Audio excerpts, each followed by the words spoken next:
આ 21 જૂને માત્ર ફોટા માટે યોગ ના કરશો. યોગને તમારી ભવિષ્યની તકલીફોથી બચવા માટે તમારા રોજિંદા જીવનનો હિસ્સો બનાવો. મિનિસ્ટ્રી ઓફ આયુષ દ્વારા આ વખતના યોગ દિવસની થીમ રાખવામાં આવી છે યોગા ફોર હેલ્ધી એજિંગ. તો આવો આપણે જાણીએ કે આપણે કેટલી સારી રીતે એજિંગ કરી રહ્યા છીએ.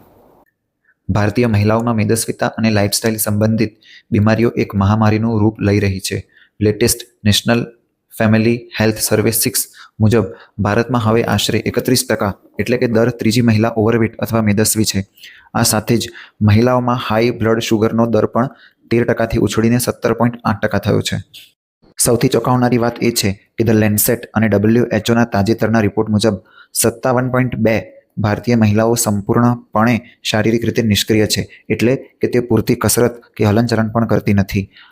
આ નિષ્ક્રિયતા અને ખરાબ આહારને કારણે મહિલાઓના પેટની આસપાસ વિસરલ ફેટ એટલે કે ઝેરી ચરબી જમા થાય છે, જે ઇન્સ્યુલિનને કામ કરતું અટકાવે છે. વજન વધવાને કારણે યુવાવસ્થામાં જ હોર્મોન્સ ખોરવાય છે.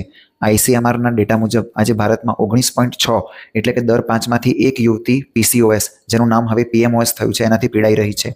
વધુમાં એક ગ્લોબલ સ્ટડી દર્શાવે છે કે સાઉથ એશિયન મહિલાઓમાં યુરોપિયન મહિલાઓની સરખામણીમાં વહેલું મેનોપોઝ આવવાનું જોખમ 34% છે. મહિલાઓ પુરુષ કરતાં લાંબુ જીવન જીવે છે, પણ લેન્સેટનો અભ્યાસ દર્શાવે છે કે તેઓ તેમના જીવનના આ વધારાના વર્ષો ભયંકર કમરના દુખાવા, સાંધાની તકલીફ અને ડિપ્રેશન જેવી બીમારીઓ સાથે વિતાવે છે.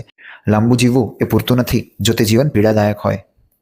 આ આંકડાઓ સાબિત કરે છે કે યોગ ખાલી વજન ઉતારવા અને સુંદર દેખાવા પૂરતું સીમિત નથી, પરંતુ ડાયાબિટીસ, થાઇરોઇડ, હાઇપરટેન્શન અને આજીવન દવાઓથી બચવા માટેની જરૂરિયાત છે.